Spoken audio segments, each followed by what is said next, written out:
ಉದ್ಯೋಗಕ್ಕಾಗಿ ಭೂಮಿ ಹಗರಣಕ್ಕೆ ಸಂಬಂಧಪಟ್ಟ ಹಾಗೆ ಬಿಹಾರದ ಮಾಜಿ ಸಿಎಂ ಲಾಲು ಪ್ರಸಾದ್ ಯಾದವ್ ಪುತ್ರಿಯರು ಹಾಗೂ ಆರ್ಜೆಡಿ ನಾಯಕರಿಗೆ ಇಡಿ ಶಾಕ್ ಕೊಟ್ಟಿದೆ. ಲಾಲು ಜೊತೆ ನಂಟಿದ್ದ ಹಲವರ ಮನೆ ಕಚೇರಿಗಳ ಮೇಲೆ ಇಡಿ ದಾಳಿ ಮಾಡಿ ಶೋಧ ಮಾಡಿದೆ. ದೆಹಲಿ, ಪಟ್ನಾ, ರಾಂಚಿ, ಮುಂಬೈ ಸೇರಿದಂತೆ ಹಲವು ಪ್ರದೇಶಗಳಲ್ಲಿ ಇಡಿ ದಾಳಿ ನಡೆಸಿ ಶೋಧ ನಡೆಸಿದೆ. ಅಬಕಾರಿ ನೀತಿ ಹಗರಣದಲ್ಲಿ ಪ್ರಕರಣಕ್ಕೆ ಸಂಬಂಧಪಟ್ಟ ಹಾಗೆ ಬಂಧನಕ್ಕೆ ಒಳಗಾಗಿರುವ ದೆಹಲಿಯ ಮಾಜಿ ಡಿಸಿಎಂ ಮನೀಶ್ ಸಿಸೋಡಿಯಾ ಅವರನ್ನ ವಿಶೇಷ ನ್ಯಾಯಾಲಯ ಮಾರ್ಚ್ 17ರವರೆಗೆ ಇಡಿ ವಶಕ್ಕೆ ಕೊಟ್ಟಿದೆ.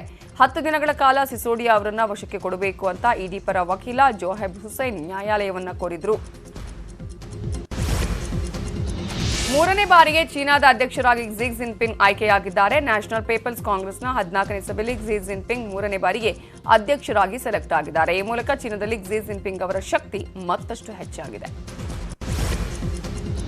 ಪ್ರಪಾತಕ್ಕೆ ಬಿದ್ದು ಸಿಲುಕಿದ್ದ 7 ಜನರನ್ನ ಇಂಡೋ ಟಿಬೇಟಿಯನ್ ಪೊಲೀಸರು ರಕ್ಷಿಸಿರುವ ಘಟನೆ ಉತ್ತರಾಖಂಡ್ನ ಮಸೂರಿಯಲ್ಲಿ ನಡೆದಿದೆ. ಕಾರಿನ ನಿಯಂತ್ರಣ ಕಳೆದುಕೊಂಡ ಪರಿಣಾಮ ಈ ಅವಘಡ ಸಂಭವಿಸಿದೆ.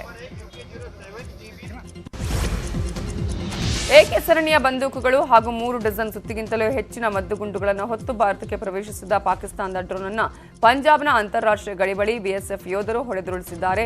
ಗುರುದಾಸ್ಪುರ ಜಿಲ್ಲೆಯ ಮೆಟ್ಲಾ ಗ್ರಾಮದಲ್ಲಿ ಈ ಡ್ರೋನ್ ಅನ್ನು ಯೋಧರು ಪ್ರತಿಬಂಧಿಸಿದ್ದಾರೆ. ಇಸ್ಲಾಮಿಕ್ ಸ್ಟೇಟ್ ಗುಂಪಿನೊಂದಿಗೆ ಸಂಪರ್ಕ ಹೊಂದಿರುವ ಬಂಡುಕೋರರು ಉತ್ತರ ಕಿವು ಪ್ರಾಂತ್ಯದ ಮುಕೊಂಡಿ ಗ್ರಾಮದಲ್ಲಿ ನಾಗರಿಕನ ಕೊಂದಿದ್ದಾರೆ ಅಂತ ಕಾಂಗೋ ಮಿಲಿಟರಿ ಅಧಿಕಾರಿಗಳು ತಿಳಿಸಿದ್ದಾರೆ. ಈ ಸಂಘರ್ಷದಲ್ಲಿ ಹಲವರು ಗಾಯಗೊಂಡಿದ್ದಾರೆ. ಇದರಲ್ಲಿ ಕೆಲವರು ನಾಪತ್ತೆಯಾಗಿದ್ದಾರೆ. ಇದರ ಪತ್ತೆಗೆ ತನಿಖೆ ಆರಂಭಿಸಲಾಗಿದೆ. ಮುಂಬೈನ ಗೋರೆಗಾಂವ್ ಫಿಲ್ಮ್ ಸಿಟಿಯಲ್ಲಿ ಅಗ್ನಿ ಅವಘಡ ಸಂಭವಿಸಿದ್ದು ಟಿವಿ ಸೀರಿಯಲ್ನ ಸೆಟ್ ಧಗಧಗನೆ ಹೊತ್ತಿ ಉರಿದಿದೆ. ಅದೃಷ್ಟವಶಾತ್ ಘಟನೆಯಲ್ಲಿ ಯಾವುದೇ ಪ್ರಾಣಾಪಾಯ ಸಂಭವಿಸಿಲ್ಲ. ಇದಕ್ಕೆ ಕಾರಣವೂ ತಿಳಿದು ಬಂದಿಲ್ಲ. ಅಗ್ನಿಶಾಮಕ ದಳದ ಸಿಬ್ಬಂದಿ ಬೆಂಕಿಯನ್ನು ನಂದಿಸಿದ್ದಾರೆ. ಪಶ್ಚಿಮ ಬಂಗಾಳದ ಹೂಗ್ಲಿ ಜಿಲ್ಲೆಯಲ್ಲಿ ಆನೆಯೊಂದು ನಗರ ಪ್ರದೇಶಕ್ಕೆ ಎಂಟ್ರಿ ಕೊಟ್ಟು ಜನರನ್ನು ಅಟ್ಟಾಡಿಸಿದೆ. ಈ ವೇಳೆ ಎದ್ನೋ ಬಿದ್ನೋ ಅಂತ ಜನ ಓಡಿದ್ದಾರೆ. ಈ ವೇಳೆ ಮೆಡಿಕಲ್ ಶಾಪ್ ಮುಂದೆ ಬಂದ ಆನೆ ಅಲ್ಲಿ ನಿಲ್ಲಿಸಿದ ವಾಹನಗಳನ್ನು ಹಾನಿಗೊಳಿಸಿದೆ. ಸಾಮಾಜಿಕ ಜಾಲತಾಣದಲ್ಲಿ ಈ ವಿಡಿಯೋ ವೈರಲ್ ಆಗಿದೆ. ಆಸ್ಟ್ರೇಲಿಯಾ ಹಾಗೂ ಭಾರತದ ನಡುವಿನ 4ನೇ ಟೆಸ್ಟ್ ಪಂದ್ಯದಲ್ಲಿ ಆಫ್ ಸ್ಪಿನ್ನರ್ ರವಿಚಂದ್ರನ್ ಅಶ್ವಿನ್ ಮಿಂಚಿದ್ದಾರೆ. 6 ವಿಕೆಟ್ ಪಡೆಯುವ ಮೂಲಕ ಅನಿಲ್ ಕುಂಬ್ಳೆ ದಾಖಲೆಯನ್ನ ಮುರಿದಿದ್ದಾರೆ.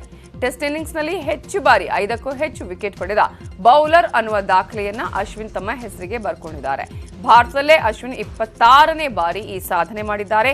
ಈ ಮೂಲಕ ಅನಿಲ್ ಕುಂಬ್ಳೆ ಅವರನ್ನ ಹಿಂದಿಕ್ಕಿ ಪಟ್ಟಿಯಲ್ಲಿ ಅಗ್ರ ಸ್ಥಾನಕ್ಕೇರಿದ್ದಾರೆ. ಟೆಸ್ಟ್ನಲ್ಲಿ ಅಶ್ವಿನ್ ಒಟ್ಟಾರೆ 32 ಬಾರಿ 5ಕ್ಕೂ ಹೆಚ್ಚು ವಿಕೆಟ್ ಪಡೆದು ಸಾಧನೆ ಮಾಡಿದ್ದಾರೆ.